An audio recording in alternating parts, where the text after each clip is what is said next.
me. And this is quite the following part of our lecture on Friday. So you can see, as I told you, also on Friday, we will have 4 lectures, and actually we have this one that is the finishing part of the lecture on Friday, and then on Friday and next Monday we will have another topic, let me say, to cover. So, which is the topic of Friday and today? It is the relationship between technology and society. So the focus is on understanding. If you follow the lecture on Friday, understanding the definition, in general terms, the definition of technology. So what is technology? In particular, from a sociological perspective, what is society, and why we are looking at the relationship between these two forces. And on Friday, we started to introduce the theory, the perspective of a quite famous sociologist, who is Manuel Castells. Today, our goal is to try to better understand the perspective, the theory of Manuel Castells regarding the relationship between technology and society, and in particular, the rising of a new type of society, which is the network society in the information age.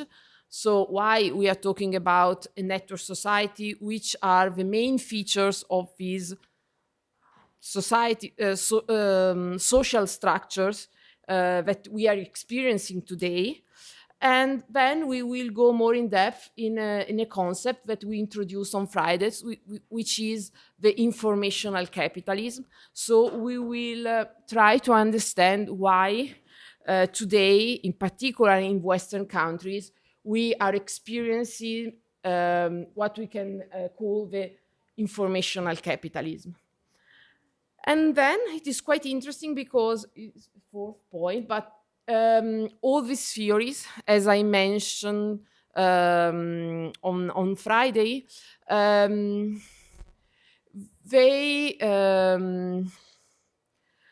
Manuel Castells worked on them in the 90s, so at the end of the last centuries. So the main ideas of the network society arise at the end of the last century. But he is still alive and he's still working. So it's quite interesting because during the pandemics and after the pandemics, he provided quite interesting lectures and you can find in the bibliography the link to the full lecture. Where he provide some insights on the evolution of network society also after the pandemics. So it's quite interesting because it's quite an evolution, and I will give you some hints about this also in these lectures. And as a final point, but it's quite an introduction to the topics of the 3rd and the 4th lecture. It is some insights about the productivity and competitiveness in the information age. So what is happening in terms of productivity and competitiveness in our economy, also according to the fact that we are experiencing some structural changes in our society and in our economy, thanks to the diffusion of digital technology and ICTs. So this is quite the agenda for today. And in particular, I already show this chart to you. Prego. Per favore, puntuali. Grazie. So I already showed you this slide on Friday, and it's just to stress the fact that when we talk about technologies and society, today we are using different terms and different expression And in particular, today, our focus is on understanding. So, for example, you can find people talking about information society, platform society, digital society, social structure enabled by ICTs in general. But with Manuel Castel, we will go more in depth in a specific terms, which is the network society. So just to give you a picture of him, just in order to know a little bit of these scholars, of these sociologists. So he is Manuel Castells, and so it's a Spanish sociologist and is well known for studying the so-called network society. And this is quite okay, the photo, but the point is that I want to provide you some insights from his main works on network society, which is this book that is called The Rise of the Network Society, which is considered quite a masterpiece to understanding the social, our society today with the introduction of ICTs and digital technology. So if you want, you will find the references in the bibliography about this book. It is quite relevant. So this is just to give you, as we told, just if someone was not following our lecture on Friday, this is the introduction that I did about this topic as the last slides of the previous deck.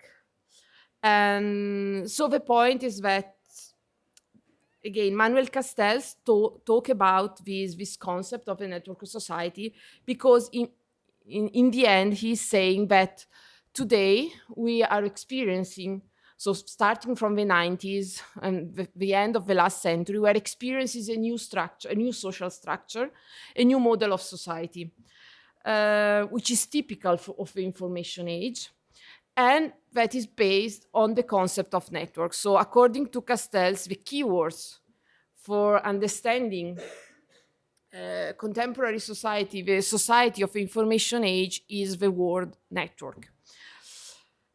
And we also try to give a definition of networks. So in order to understand networks, we need to understand the fact that we have to consider both the nodes, that are the points that are connected by links in a unique structure. And so the network, which is this structure, supports the flows between the nodes, which are connected by links. And a node constitutes a distinct point connected to at least one other node. And nodes are connected to each other through links, while a flow is what passes from one node to another through links. So, which are the keywords in this case? So, again, the first one is network. It is quite clear. But then we have the nodes. So we have social actor, we have individuals, we have organization, we have institutions, and a lot of different things in our society that are nodes. And the focus now is on the flows among them. So when we now have to consider societies, we have to take in mind these structures. So nodes, links, and flows among them. And we also introduced, and some of these are also the focus of today's lectures, 5 pivotal dimensions of the network society. So usually when we talk about network society, which is a society based on a network structure, we must understand 5 points. So the first one is that we are talking about a society which is driven by informational capitalism, and we will see in a minute what does it mean. The action of 2 mechanisms. So we told last time that in these structures, also because the focus is on the flows, we are experiencing some changes in we are experiencing time and space in this situation. So, for example, we stress the changes in how we are experiencing the space, because, for example, considering smart working is just an example. Also, social connection in social networks. The point is that I can have interaction, social interaction. I can somehow share things with other people without proximity. So again, I can be here, someone can be on the other side of the world, but I can create a connection which is outside, like the traditional experience of space. And the third point was about, and this is quite interesting also to understand the evolution then, and this will be one of the last slides of today, the relevance today of networks in terms of generating power and experiencing power in our society. So if everything, as we said, the keyword is network, everything is happening, relevant relationship, relevant exchange are happening on the network. Being on the network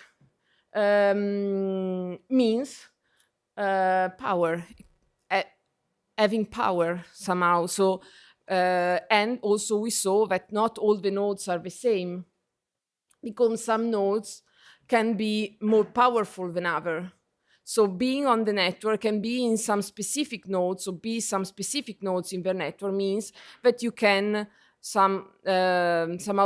you can manage the flows, and you can also attract the flows which are the relevant part of the network. So if in this case I have a power that is constructed on the network again, and being outside the network means losing power.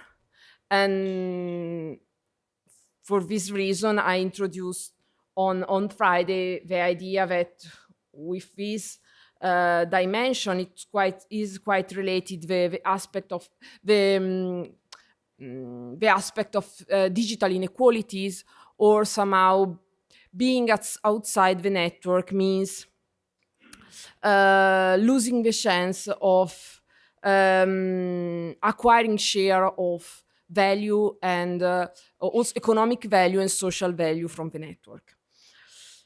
And then the contrast between the net and the self. I already talked about this, but the point here is that we are experiencing, yes, a shift of our social and economic life on the network. So everything, as I said, everything is happening on the network.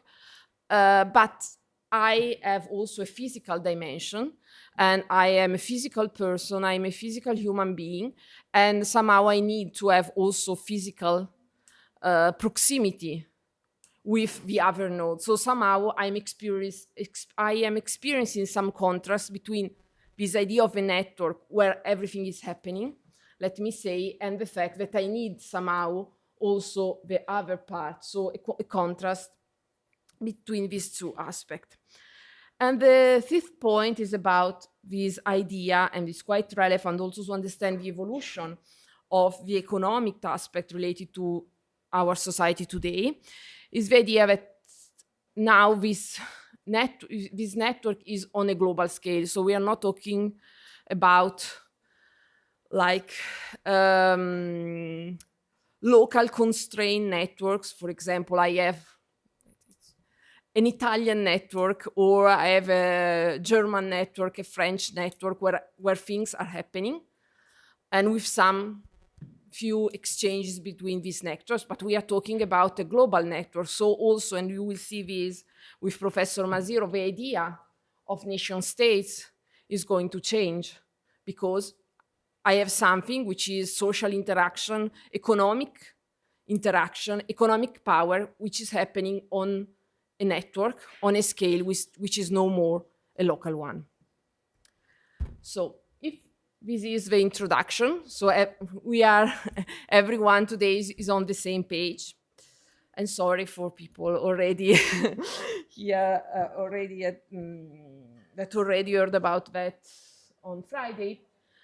But now we can go more in depth about this general view. So network society, but which are the theories, the points, the elements that help us to better understand this idea of a network society and the changes in our society today.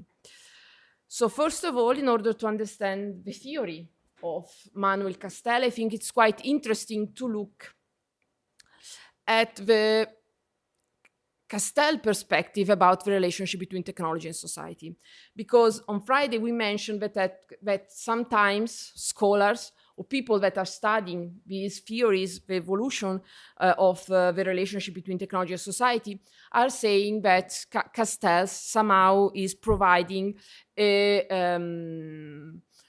soft deterministic, technological deterministic view of the relationship between technology and society. But somehow, if you read The Rise of a Network Society, he's providing his personal view about this. And he's saying that somehow technology does not determine society, nor does society define the course of technological transformation. So the point is that when you read his work, you must have in mind the fact that he is describing the changes of the society and the changes of technology quite at the same time. So I need one to understand the other.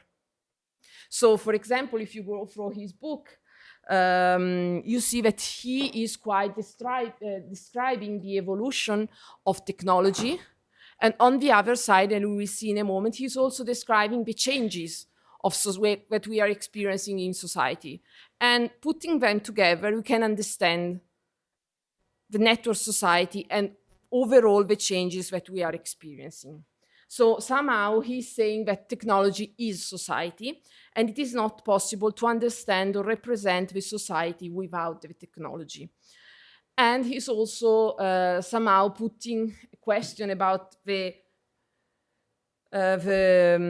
approach of a technological determinism, and he say that maybe it can be considered quite a false problem. So again, different approaches to this relationship between technology and society, and different scholars that are trying to position themselves in these pictures. And he say, okay, just to understand my perspective, you have also to understand that for me, technology is society, and we have to look at both the perspective, the technological and the evolution in society. So in that set of rules that we mentioned on Friday, in order to have a clearer picture of what is happening today.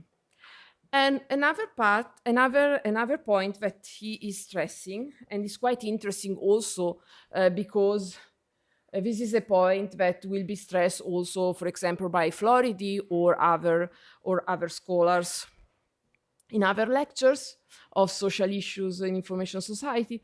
But Castells is also stressing the role of the state. So he's saying that we have technology, we have society, but we have also another force in this scenario, which is quite relevant in order to foster or not technological development and changes in the society, which is the state. So we have also to consider the role of the state in promoting or not technological development, and therefore the diffusion of technology in a specific society and the impact of the society of these technologies. And in order to understand these aspects of the role, the relevance of the state in this picture, so among technology and society, Castells provides two examples that is quite interesting, and for my perspective also because they are providing us with some examples that are not just from Western countries, but in this example are from Asia. So two examples, one from China, one from Japan. And the first one is, and these two examples can help us to see how state can promote or not the diffusion of technologies, and therefore to influence the growth and the productivity of some countries in specific period in time. So the first example, as I mentioned, is the example of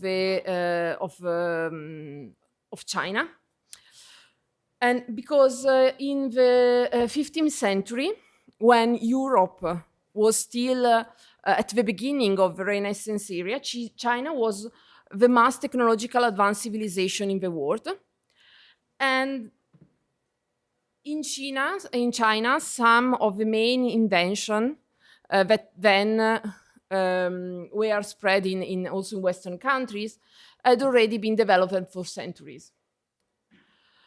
But what happened? Why then we experience a more rapid growth of Western countries is the century after that, and we saw that China arrived just after that in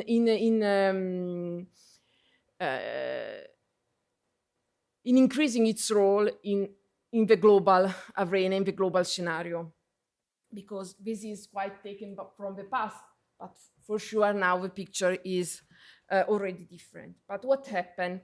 So the state, Castells is stressing the fact that the state is considered a crucial element in explaining the technological delay of China at that time, so after that time, in the modern era. So 3 elements of explanation. The first one is that technological innovation was traditionally driven by Chinese state. And the second element was the fact that after the 15th century, the Ming and the Qing dynasties lose interest in technology and technological development, mainly because the Chinese leaders and bureaucrats were afraid that technology could undermine social stability and the status quo.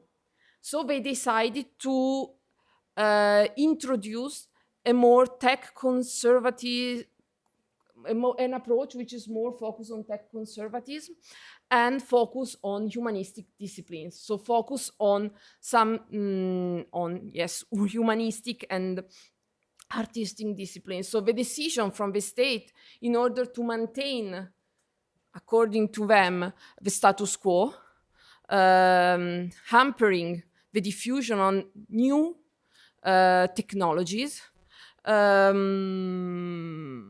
So this was the reason why after that we saw a decrease in the relevance of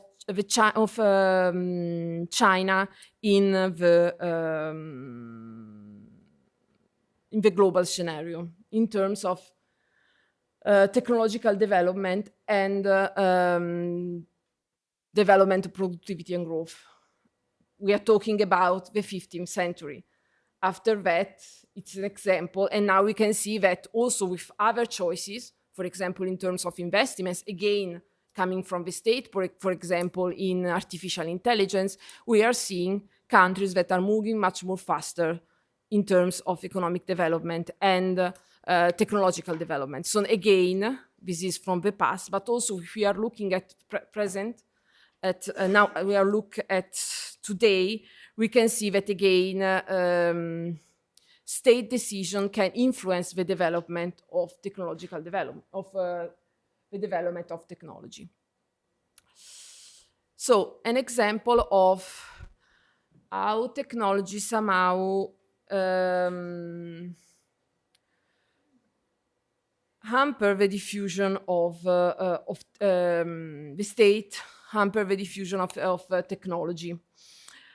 On the other side, we can see the example of Japan, where in this case the approach was quite different, or the opposite.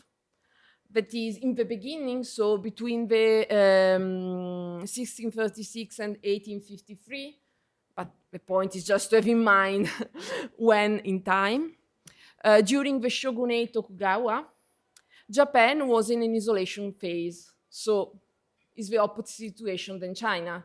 They, for example, put restriction on navigation and trade in order to avoid too much influence from other countries, and so having influence in order to have disruptive innovation in their society. Again, just to maintain the status quo. And so, again, restriction, trying to maintain the status quo, working on endogenous and incremental innovation and not on disrupting innovation. So just adding, let me say, little pieces on already existing innovation, but nothing disruptive for technological scenario. And so technological enhancement was backward compared to the Western countries at that time. What happened? So again, an opposite example than the previous one from China for that time. So in 1868, the Meiji Restoration was the beginning of a phase of state-driven modernization. So again, for a lot of reasons, so here we are just providing you some hint in order to show you some example of states, of governments that are influencing the development of technology. So the Meiji Restoration was the beginning of a phase of state-driven modernization, and in particular, the state decided where to invest. So the state decided to focus innovation in particular in the area of electronical engineering. And so we have, this was the entry point in the era of electricity and telecommunication for Japan. And you can see the result of this decision, of this the strategy of the state, of the Japanese government still today, as I said, because, for example, if you think at some big companies in electronics, today they are still Japanese company, the Sony, Panasonic, Hitachi, Nintendo. I'm sorry.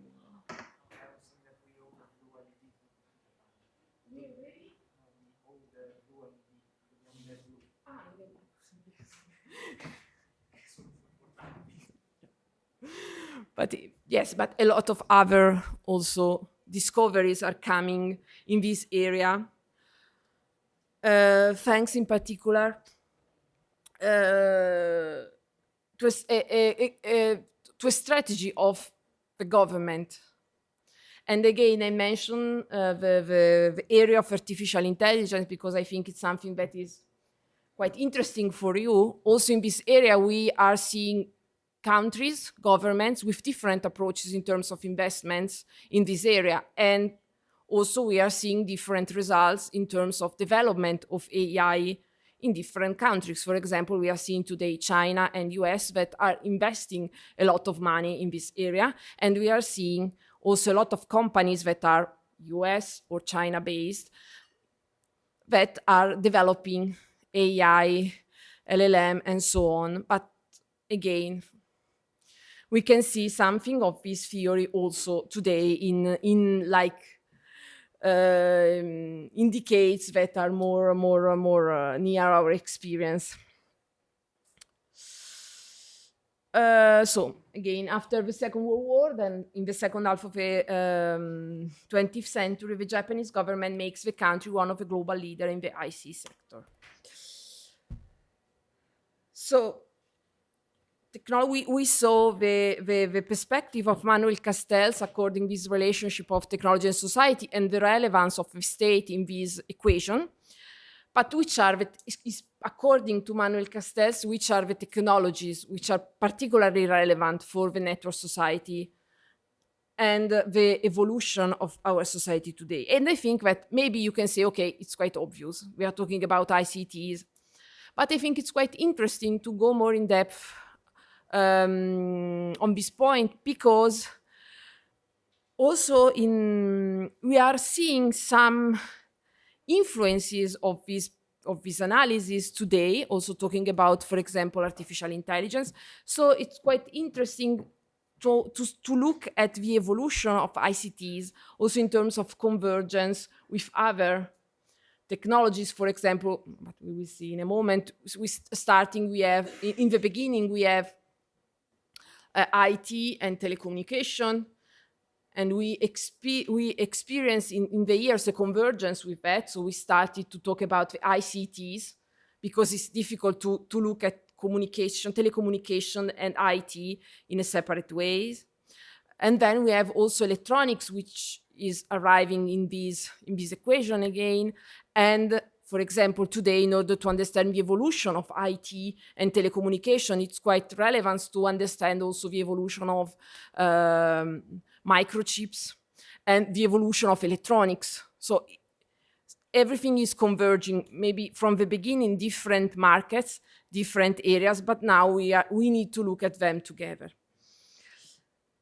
But in particular, so according to Manuel Castells, there are two types of technologies that are the core of the information age. So when we talk about technology in the information age, according to Manuel Castells, we are considering the information technologies, which are the convergence of microelectronics, information technology, and communication technology, as I said, and technologies in the field of life sciences.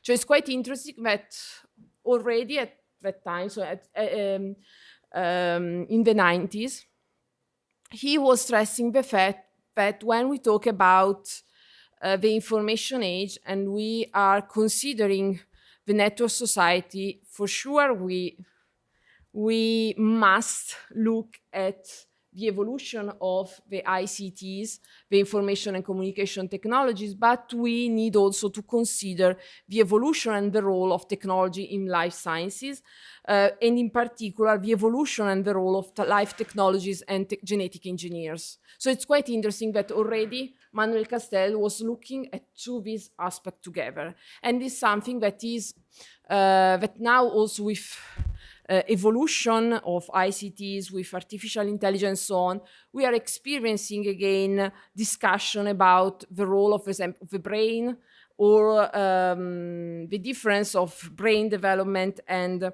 AI, or the fact that one of the application of AI, for example, is happening in terms of DNA analysis and understanding the genetics. So the technology of, according to Castells, the technologies of the information age are a convergent combination of microelectronics, data processing, both hardware and software, telecommunication and transmission, optoelectronics, and genetic engineering.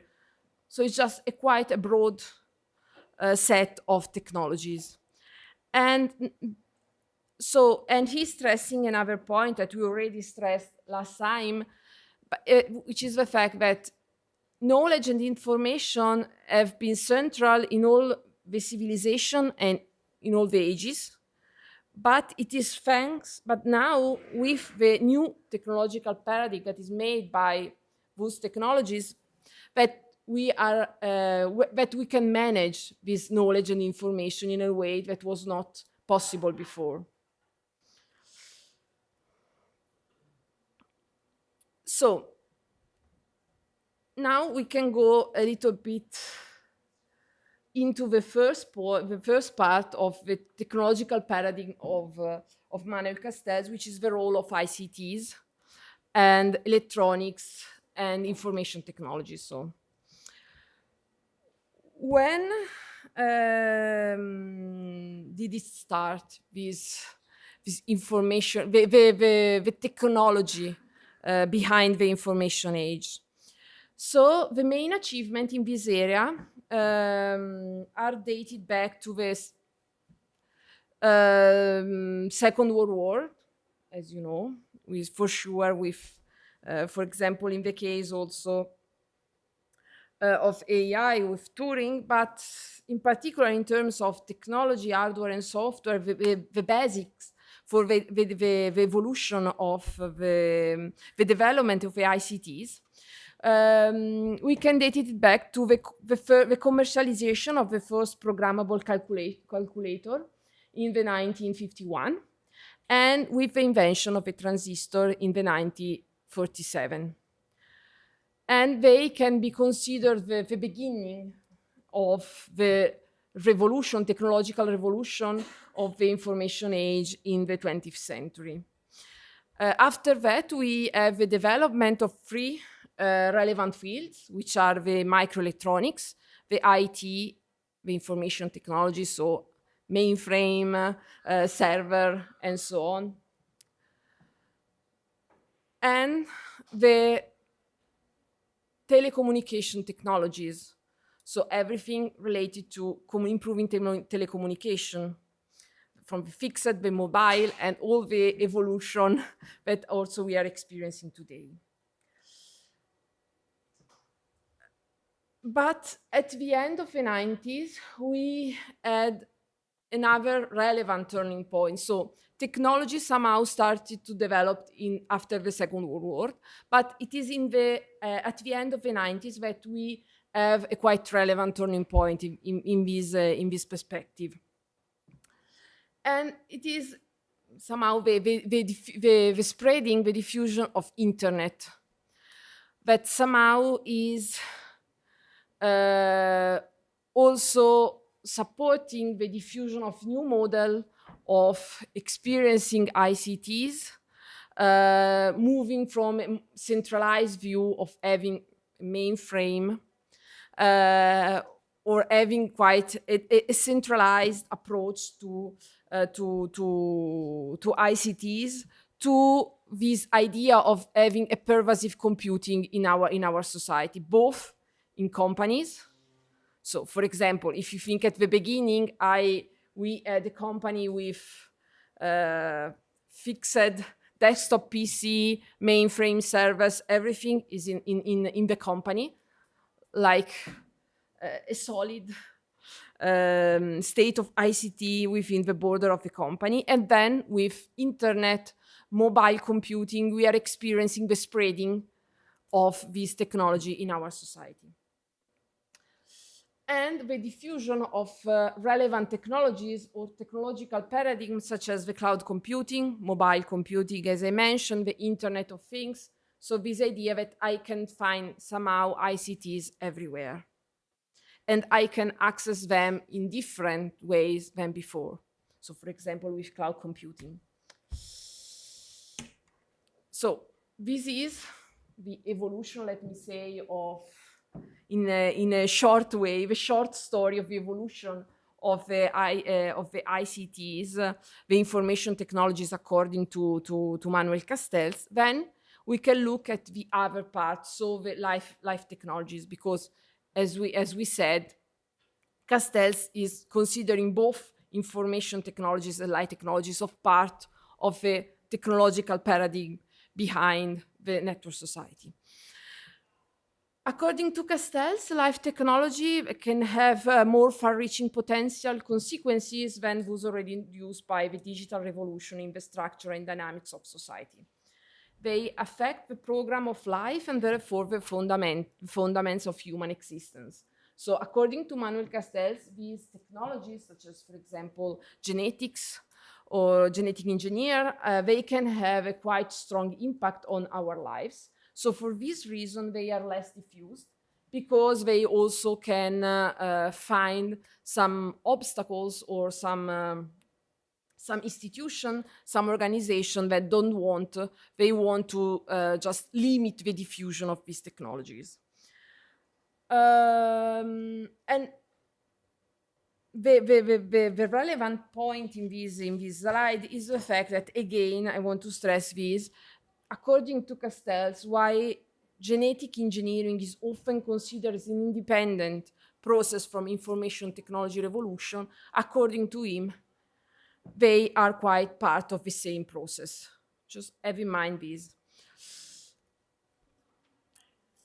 So we mention how it is made the technological paradigm according to Manuel Castells in the Network Society, but we mentioned talking about the information technologies that we had a turning point in the 90s. And in particular, I talk about the internet as a main technology or main technological paradigm that somehow brought some changes in what is happening, both in terms of technological development and in the evolution of the social structure. Remember again, technology is society, so we have to look at both the part at the same time. So, according to Castells, internet is the turning point in the evolution of information technology as society, and internet somehow determined the birth of the so-called information age. So, this is why we started to talk about the information age from the 90s, because of the diffusion of internet. Internet can be considered, and you will see this also according to Baricco, but the point in the game that Professor Masero mentioned, this book that Professor Masero mentioned in the first lectures, but technology is somehow a technology of freedom, because it was developed in a specific society, in a specific time, fostered by the libertarian culture of California in the 70s. And the expansion of the internet from the mid of the 90s resulting from the combination of three factors. So we said everything is changing in the 90s because of the spreading of internet, the diffusion of internet, but we know that internet is not born in the 90s. So what happened? The point is that in the 90s, in the mid of the 90s, we have again the combination of three factors. First one, the discovery of the World Wide Web by Tim Berners-Lee and the distribution of the source code. The privatization of the internet. Why? Because somehow internet after that is managed by the global internet community. So we have a shift in the property, in the ownership of the internet that is now managed by an internet computer, the internet community. And the third, because remember, I mentioned this last time, in the beginning, internet was born as a technology for the defense. So in the public sector for a specific goal. Then we have like technological improvement, technological discovery, changes in how it is managed, so the governance of internet.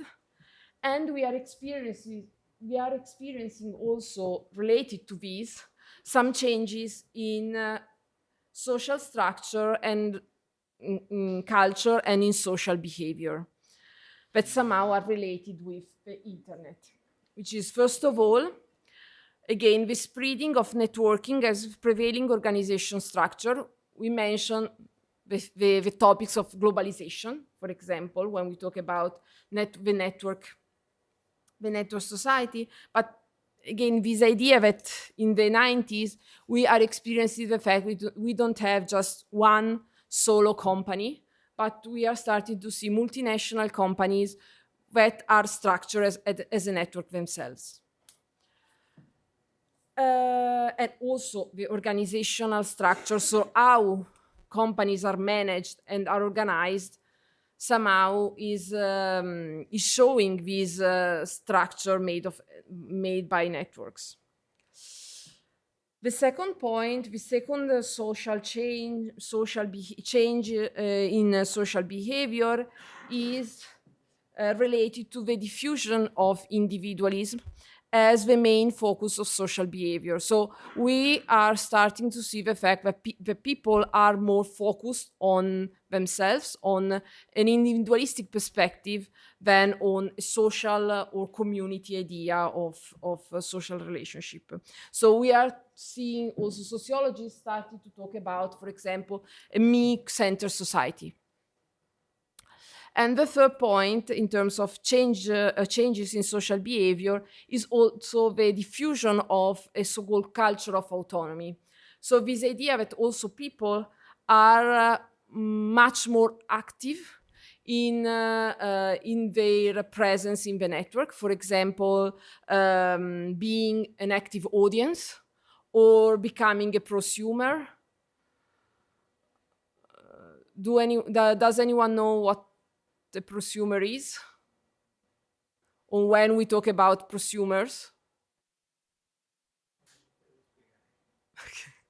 So, for example, it is a common term that is used when we talk about sharing economy, for example. And just to better understand, think at your experience on platforms such as Airbnb or eBay or Vinted or so on. So, example of sharing economy. Peer-to-peer experiences. So the point is that at the same time, you can be a consumer. So you can, for example, in the Airbnb example, you can go to the platform and choose a place where to stay. So I'm a consumer of that offering. Or on the other side, I can be at the same time, as the same person in the same platform, a producer. So I can offer my room, my house, or my apartment, or whatsoever on the same platform. I am the same node in this relationship, and I'm at the same time providing. I can be at the same time a consumer and a producer. So for this reason, we are using the term prosumers as a term to address this new experience, because it was not common before, because usually in the past, in a more traditional economic perspective, I can be a consumer or a producer, but traditionally it was not possible to be both at the same time. Or yes, so this idea of the spreading of a much stronger culture of autonomy. So here I provided you with the turning point in the evolution of technology that determined the spreading, the diffusion of information age. So why from a technological perspective, why we are starting to talk about the information age. But what is happening also in the society? So as we said, according to Manuel Castells, we have to understand at the same time the evolution of technology and the evolution of society. Changes in technology and changes in society. So changes in technology is the diffusion of internet with some specific features. Now, what is happening in the society? Also in the society, we are experiencing some changes.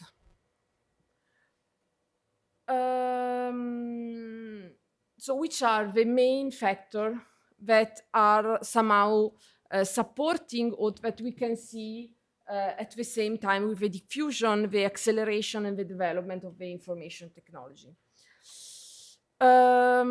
So the main point here is to understand the fact that capitalism, and we will see in a moment how our society and our economy is organized in order to produce value, to produce some economic surplus and share it among social actors, economic actors. So this structure, this how our society is structured in the last centuries started to change at the same time. So around the 80s and the 90s, we are seeing a process of restructuring of capitalism. So also from a social perspective, we are seeing changes that are happening at the same time with the development of technology. And why we are talking about the restructuring of capitalism? Because first of all, again, we are seeing the diffusion, the spreading of globalization. So again, our economy, how we are organized is changing, is no more like country-specific, state-specific, company-specific in a specific space in a country, but we are experiencing an economy which is on global scale. So again, thanks also to the diffusion of ICTs, because communication, for example, is a pivotal feature in supporting the spreading of a global economy.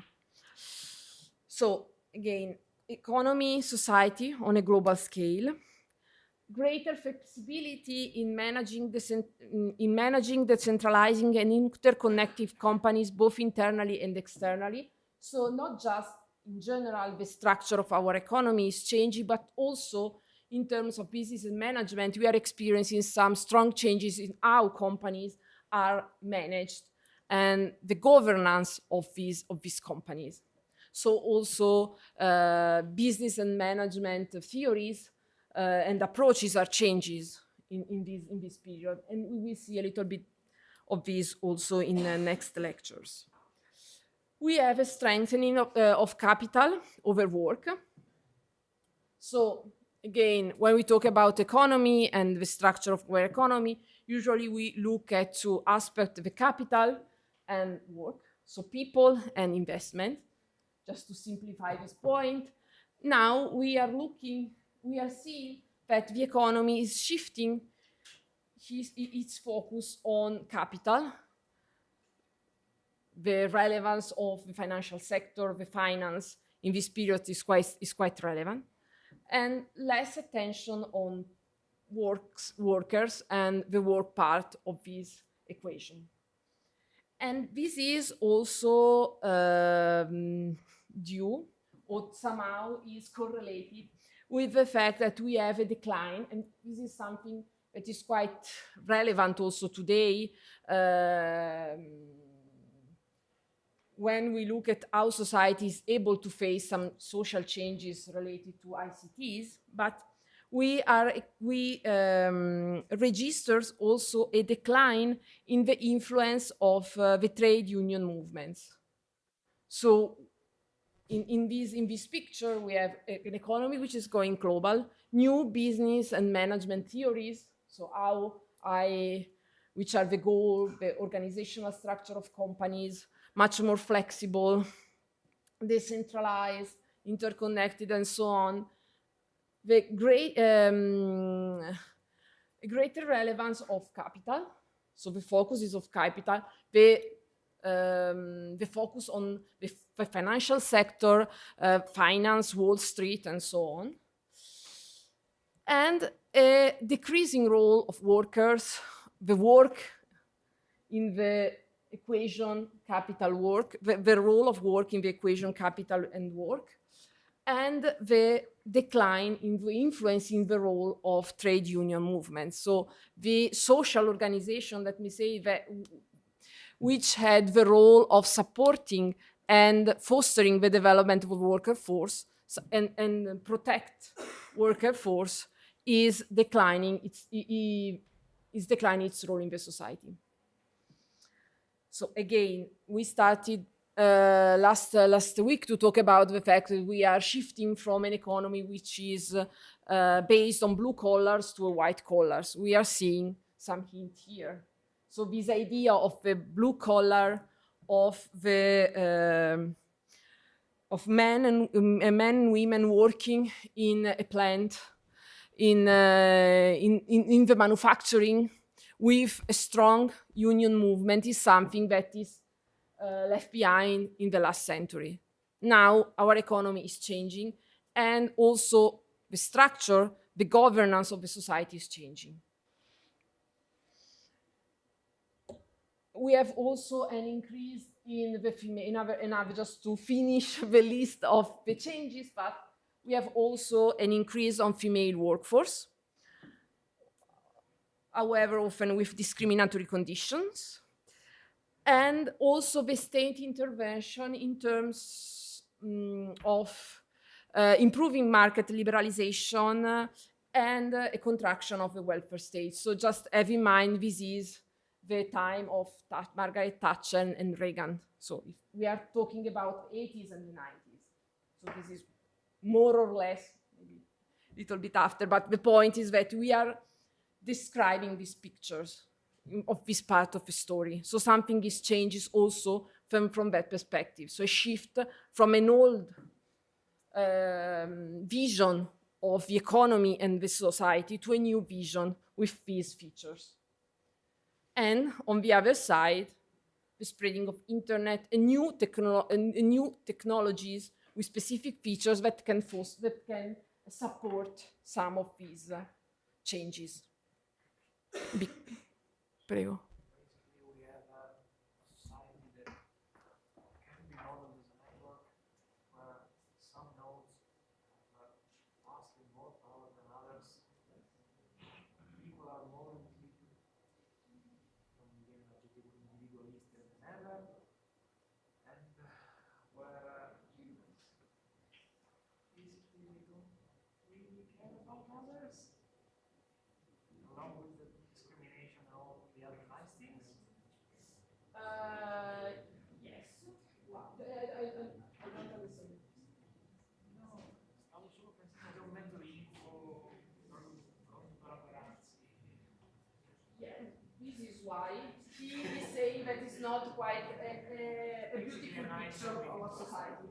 So, yeah, I think that it's quite interesting because he stated these things in the 90s, so he started to talk about it. And I also added, I mentioned in the beginning that I provided you with this lecture of Manuel Castells a couple of years ago, because he is reconsidering somehow his theory, not changing it, but looking at how the society has changed in the decades after, and also stressing the fact that maybe in the beginning when with the spring of internet,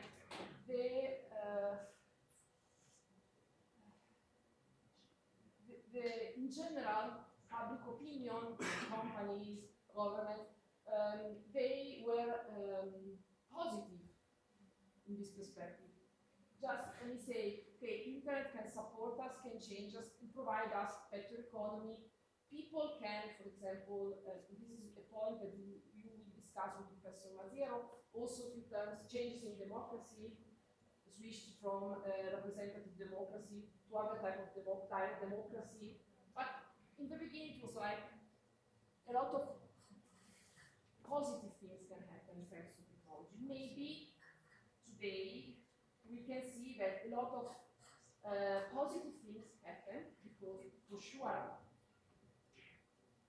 ICTs and internet, artificial intelligence can support our life, can improve productivity, but we must know that we can also experience some negative effects. And maybe we need to develop some tools, a toolbox, in order to be able to face these negative effects. And this is something that now somehow we need to try to face.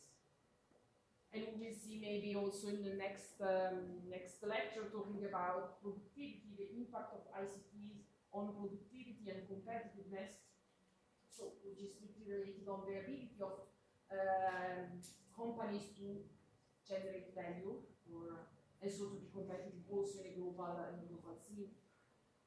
We see that maybe in the beginning there was also there like a techno-optimism approach to the role of ICTs and in general technology. So I need just to use technology, introduce technology in a company, and I have an improvement in productivity and so improvement in competence and so on. Maybe, and we will see some scholars in this area that, and one of them won the Nobel Prize 2 years ago. He say maybe it's not like that. So maybe we talk about a so-called productivity bandwagon. So this idea that again, I introduce technology and then in the end I have shared prosperity for everyone. Maybe we have some like passage in the middle that can somehow hamper this situation. And again, they are stressing the role of the state.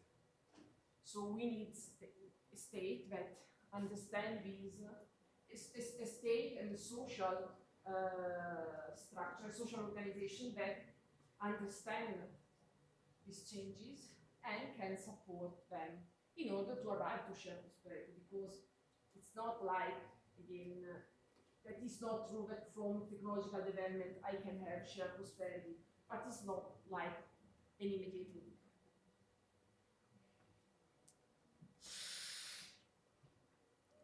Other questions, statements, considerations? Okay. Can we say that the state invests a lot of money and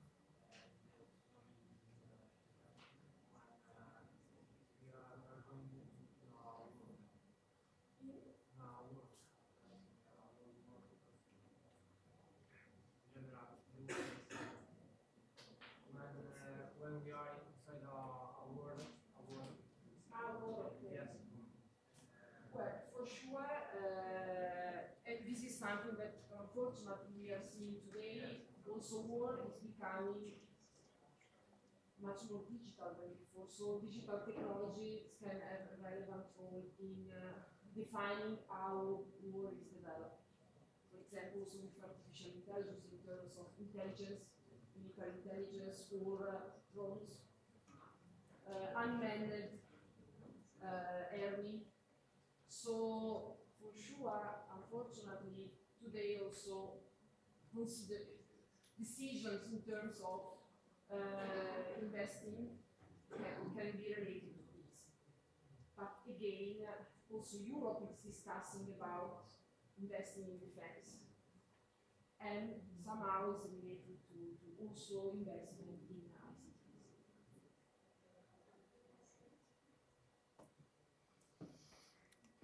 So, and now the concept of informational capital. So we discussed the evolution of technology, the evolution of society. So we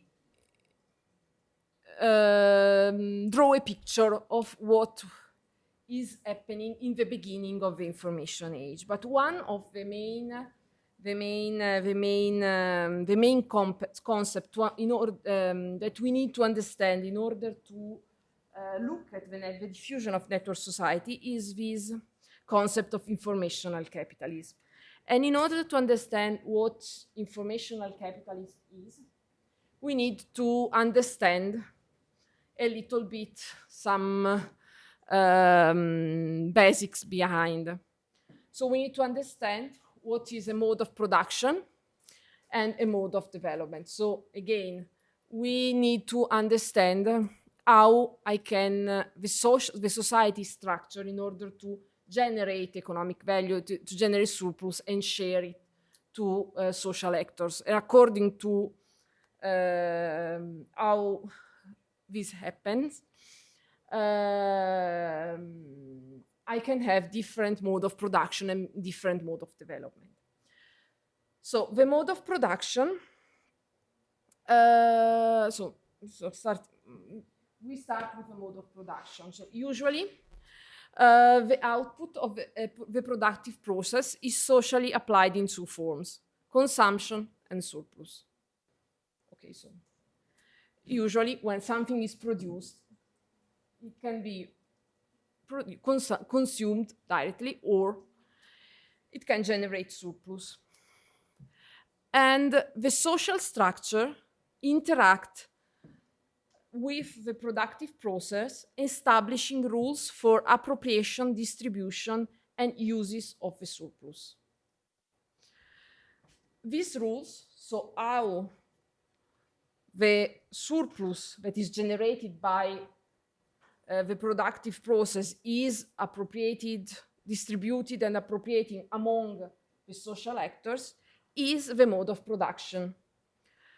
And the mode of production, in turn, define the social relation of production, determining the existence of the social classes that are considered through historical that are consolidated through historical action. So just to give you some example in order to better understand the definition, we can consider mode of production the capitalism in the last century, just to give a shorter window to understand. But for example, in last century, the main mode of production that we saw were the capitalism, so some specific rule that determines how the surplus of the production process are distributed, are redistributing among social actors. Or on the other side, we had another set of rules which define the statism. An example of statism is the Soviet Union. So you know, I hope, two different ways on which economy is structured in these two different examples, and we will see that in a moment. And then we have also to focus on the mode of production, and a mode of development. And what is a mode of development? So the mode of development represents the technological arrangement through which work acts on material to generate products, ultimately establishing the level and quality of the surplus. So the mode of development is the set of technology, the technological arrangements that determine the quality and the level of the surplus, which is redistributed and is applied to society according to the mode of production. Two examples, and we will see more in depth in a minute, but two examples in the last centuries and today of a mode of development are the so-called industrialism and the informationalism. So, mode of production, I mentioned two examples in the last century, the statism and the capitalism, which are the main differences. So in terms of how the surplus generated by the production process is applied to society and to social actors. So in the statism, we have a strong presence and influence of the state in a social and economic system. So for example, think of the Soviet Union. And in this example, in this case, again, have in mind the Soviet statism, the Soviet Union, the control of the surplus is external to the economic sphere, and it resides in the hands of those who hold the power of the state. So the state owns the surplus and decides how to redistribute it. It's not inside the economic mechanism. It's not left inside the economic mechanism. In a capitalistic system, on the contrary, we have the separation between producers and their means of production, the commodification of labor, and the private ownership of the means of production based on the control of capital, and determine the basic principle of capitalist appropriation and distribution of surplus by capitalists. So in this case, the focus is on the so-called, okay, here we can see the equation that I mentioned before between work and capital. So we have the separation between producers and the main of production. and people that own capital, that are the capitalists, and workers that can provide labor on the market. So again, the distribution of surplus is following different rule that the rule set in the statism.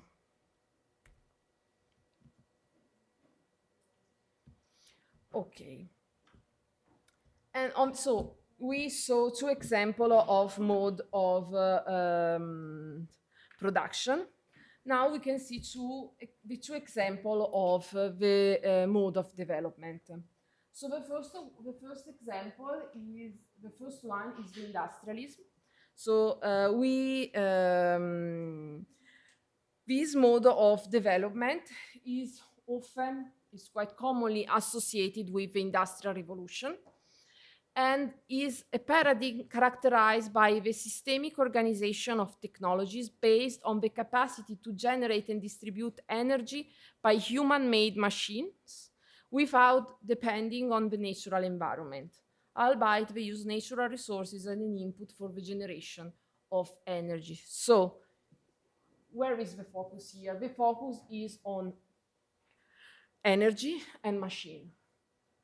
Again, the pictures of the Industrial Revolution, of huge plant with investments driven toward buying or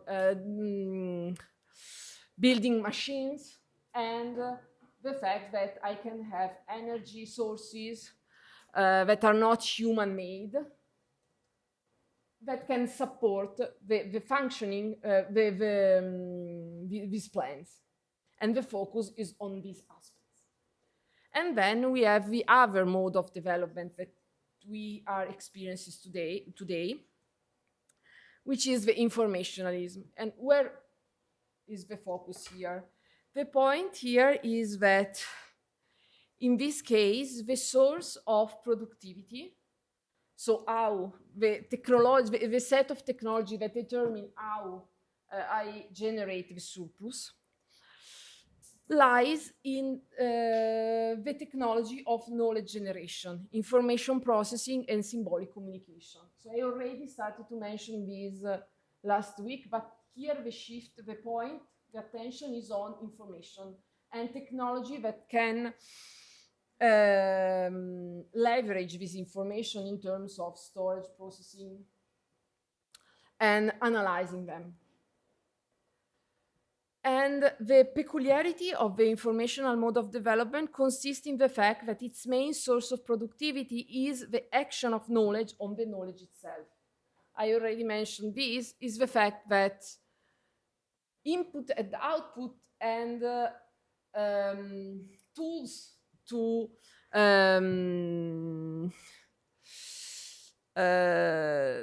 be applied on the production process are all made of information.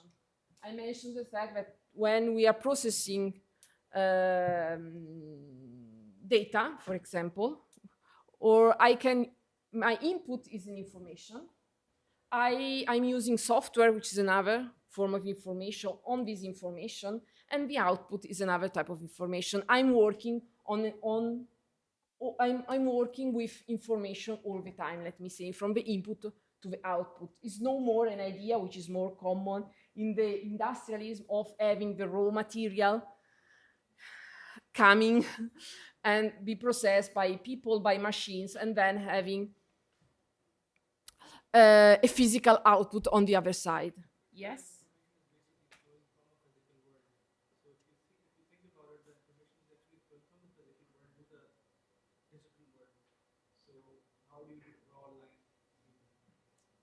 Like from the physical, Like if you think about it, from in industries, you have a physical world, and then you also have the physical world that is yes, but the duplicating. physical world is translated into information. So you are not working on the physical world. So also if you are, for example, processing data from IoT, from digital twins, so the digital twins is information. Is like extracting information from the physical world, but input is information, is the digital twin, where I can then I can use some software to analyze and to add something, and then the output maybe an action, but it's an information. So it's an action in terms of the application of the information. So I have the output is do this, but do this is the information. That's not always the. What do we do with the output? We generally do some sort of physical action on that. Sorry. From the output of that software, what Yes. do? We use some sort of physical action again. So that again translates into physical action. Yes, because somehow we are still living our and this is something that also Flavio is saying that we are living in a world which is no more just digital or physical. It's both together at the same time. So for sure, the fact that in the end we are translating something, information in our physical life, because we are made of physical, we are made of concrete and physical elements, but the point is that we are no more talking about, again, this idea from last century, from the plan of having like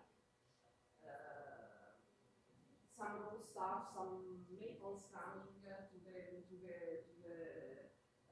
plant, and people, machines that are working on metal, managing, transforming, and then I have, for example, a car that comes outside the plant. Yes, I still have this, but the value of our economy is no more generated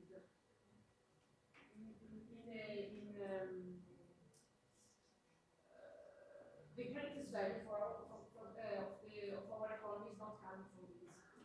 Still, this exists because we need the car, for example. But again, if you look at the market, if you look at the biggest company in terms of market capitalization in our society today are not Toyota or the FCA or so on, Tata, Microsoft, Google, and so on. Companies that are managing data. And maybe they are also managing data from traditional sectors like the automotive one. For example, Google entered the automotive with Google Car.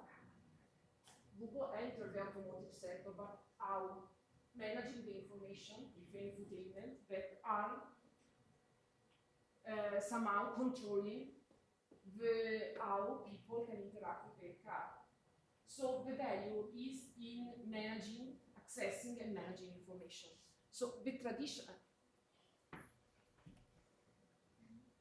as I'm saying here, industrial does not disappear, but it is incorporated by information. And so again, also for producing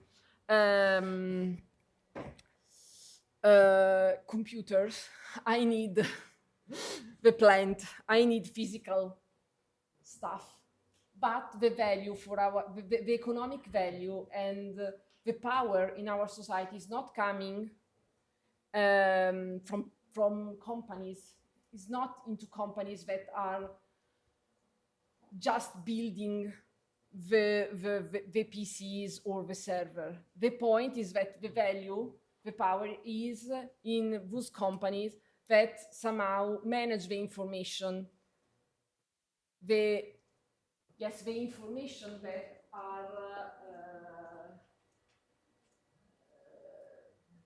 generated, that can be manipulated, that can be analyzed in this physical world. Today's world is shifting away from it, considering the fact like today Nvidia holds the largest, it's the largest company in Nvidia. Yeah, Nvidia. Yes. So they are basically GPU producers. They're not information producers or more management information. Yes, and this is, but somehow they are also gatekeepers in the sector, because they are at the moment they are somehow supporting, they are providing the digital infrastructures, and they are governing the digital infrastructure behind. But also it depends also for the future of Nvidia how they develop the presence of the market. But for sure, today also some of these points we need to look at what is happening today. But because some of these points are quite rapidly changing. For example, the idea of sovereignty, working on global network, this is true, it's still true, but something is changing. Because your colleague was talking about the war. It's another point that must be considered when we are today, now in 2025, we need to consider all of these different things in order to understand what is happening. This is quite a consolidated perspective that can support you in understanding what was happening in the past 30 years. Now we need to understand what will happen in the next decade. For sure, something will change again, maybe something not. But the point that also, again, NVIDIA is providing, again, the infrastructure for behind the information age. It's different what is providing NVIDIA from what is providing the FCA or a car producers. And also it's not just providing hardware, but also some piece of software. Am I?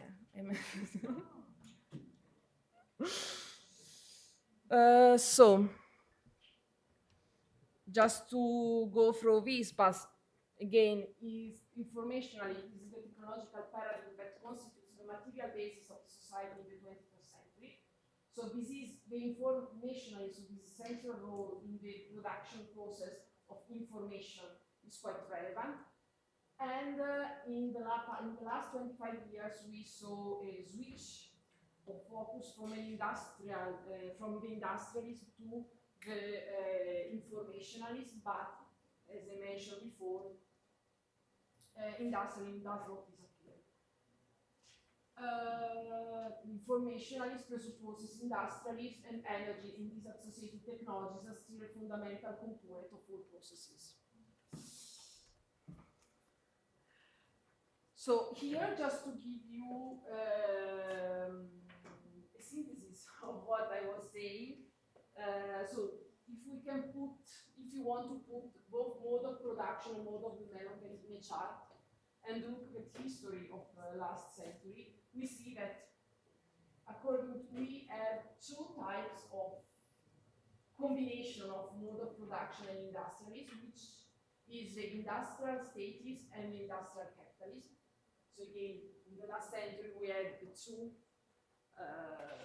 we had the Soviet Union and the Western countries, US and the Western countries, with two different economic structure, mode of development, mode of production.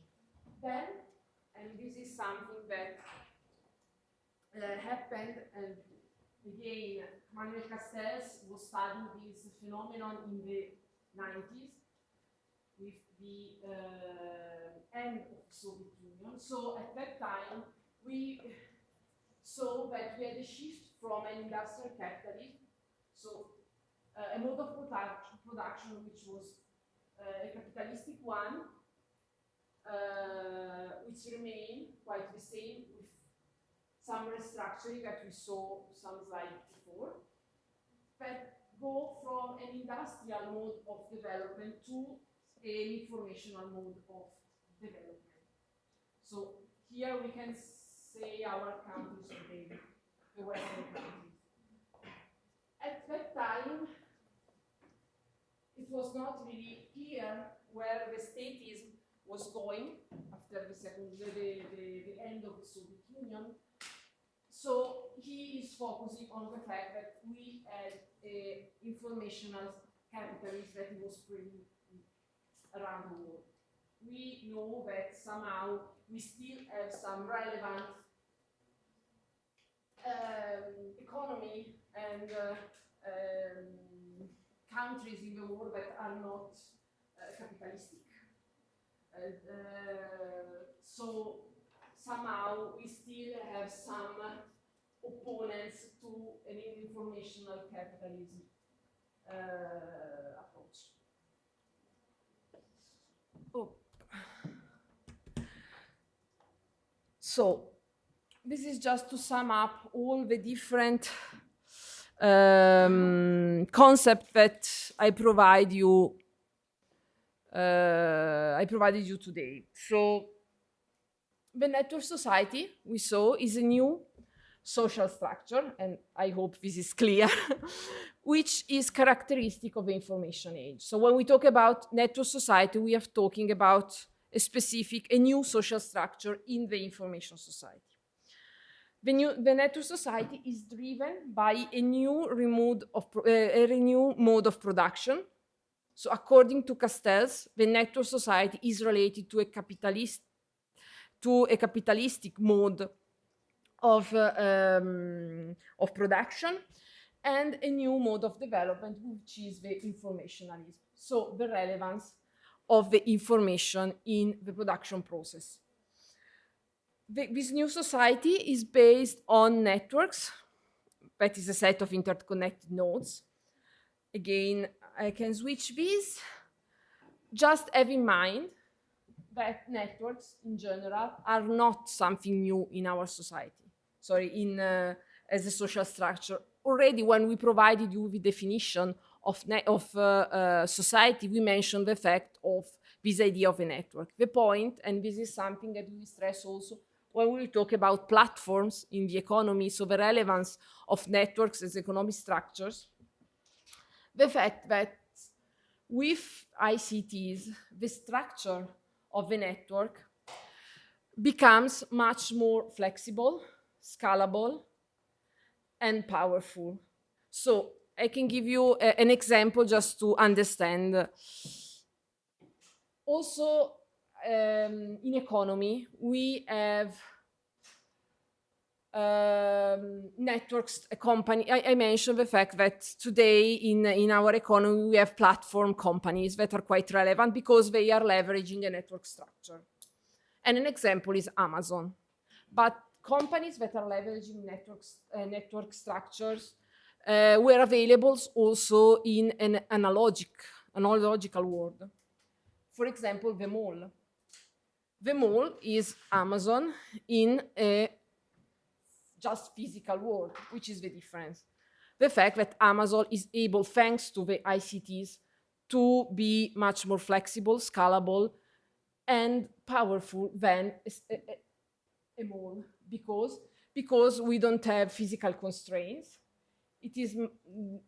I can add a lot of people, a lot of nodes to the network without all the constraints that are available in the physical world. So for example, if in a mall, I can add just only 50 shops.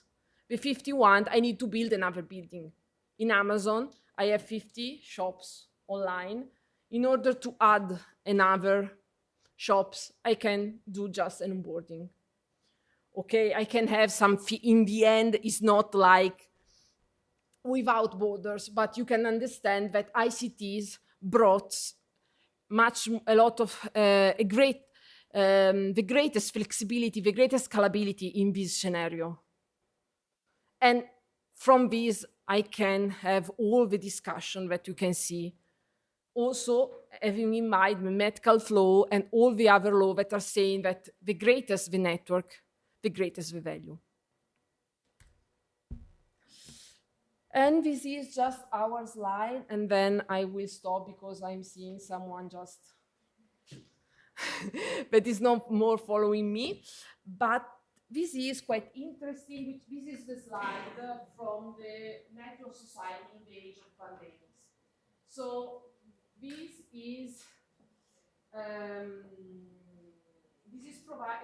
slide provides you with some insights from the perspective of Manuel Castells, updated after the pandemics. So, as I mentioned, the fact that also the scholars that started in the 80s, in the 90s, to study this phenomenon, and maybe in the beginning, the approach was in general positive toward these technologies. So the focus was more on the positive effect on possible negative effect. So what is Manuel Castel saying today. So he's saying that networks, so these structures, digital networks have proven to be both powerful tools for inclusion and exclusion, marginality and individualism. So the fact that it can both, for sure, they can include a lot of people because, for example, with internet I can reach countries that maybe in the past were totally outside the economic network. I can support people in accessing things, in accessing, for example, through sharing economy, through services such as Uber, or I help people to generate income accessing a digital network. So I can become a driver without being a taxi driver, just to simplify. But I can also marginalize people, create social issues, psychological issues, and so on. So, okay, I can have like the positive effect, but also some negative effect, because they are proven to be very powerful. Social networks, and in general, network companies, have become a tool of gigantic capital accumulation and destruction of privacy. So we are experiencing few companies, few entities that are accumulating a lot of power and also data and information about people, and entities that are not public, but are private companies. So it's not the state, it's not the government. But somehow also in the past, government had the role of managing information in order to govern citizens. Here we are talking about private companies. So the state, the government, has no role in these companies. And through social network, traditional state, and again, has no role, but can also use it in order to survey citizens. So somehow we have also some scholars that are leveraging this idea of a surveillance state thanks to ICT technologies. And it depends on the countries and how these are applied and the law behind. Because, for example, today in Europe with the AI Act, and you will see these with also in this course, and I think that Professor Ricci is much better to talk about this than me, but the point is that we are saying that there are some applications of technology for AI which are against the citizens and against their freedom, so they cannot be applied. For example, for surveillance or biometrics and so on. Pandemics themselves, this is another interesting point in order to stress the relevance of the network structure in our society. So the fact that somehow also when we had the spreading of the pandemic, such as the COVID-19, the spreading of this technology was enabled by the fact that we are living in a network society. So from China to Western countries all around the world, we had the rapid, very fast spreading of this virus, and how it was managed, how government managed to somehow stop it, breaking the flows. So with social distancing, and just to somehow stop being a network. So, excuse me, I know that this is quite not a good distribution of the slides and so on, but please, not just you, but because you were talking a lot.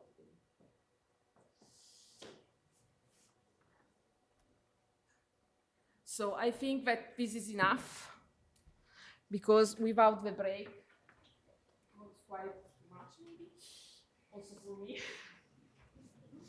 But any doubts, questions, consideration, everything is clear?